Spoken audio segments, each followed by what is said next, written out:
In this video, we're going to discuss installation of the RZR front end setup.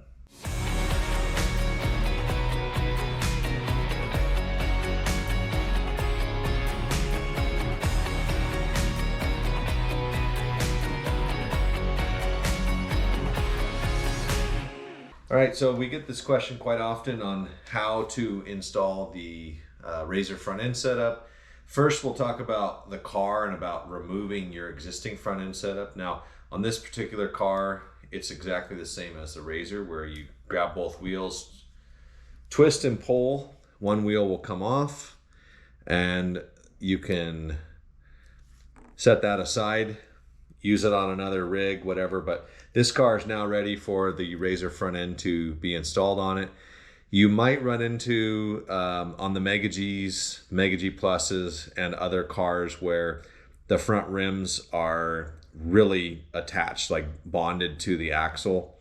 On that, you're gonna have to either use a wheel puller, or I usually just cut the front axle and throw it away, because you pretty much can't use it after you pull the front wheels off, and it's pretty much done after that. So go ahead and pull our RZR front end out. All sizes, this is going to apply to them, so it doesn't matter what size the tire is. The actual rim and axle setup is the same regardless of the tire size. But right now we're going to I'm holding down on both of these. I'm going to pinch and twist, and you see that it has come apart.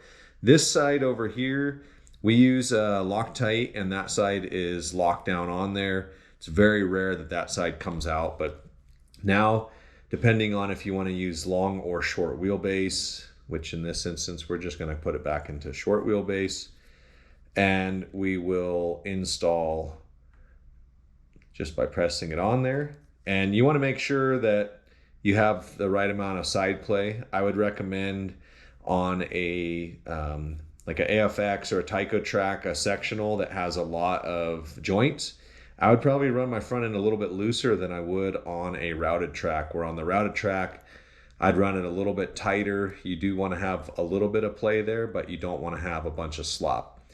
The slop is okay on a sectional track, but I wouldn't do that on a routed track. But that's pretty much it. You want to change it out.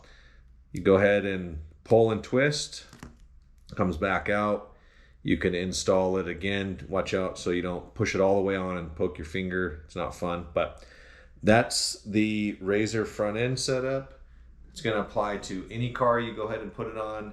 There are some cars where you don't have to remove it. You don't have to pull it apart, like the Lifelike M chassis, the Tyco, it'll snap in place. And you know, it just depends on what type of car it is, whether you have to remove it or put it back together. But sometimes the rims break. If they do, you know, if it's on this side here, go ahead and just grab the axle with some smooth jaw pliers, twist, pop it off. You can put another rim on there and still be able to use that part. So hopefully you guys enjoyed this video. If you have other methods, tips, or tricks, go ahead and drop in the comments. We'd love to see them. And hopefully you guys have a good one.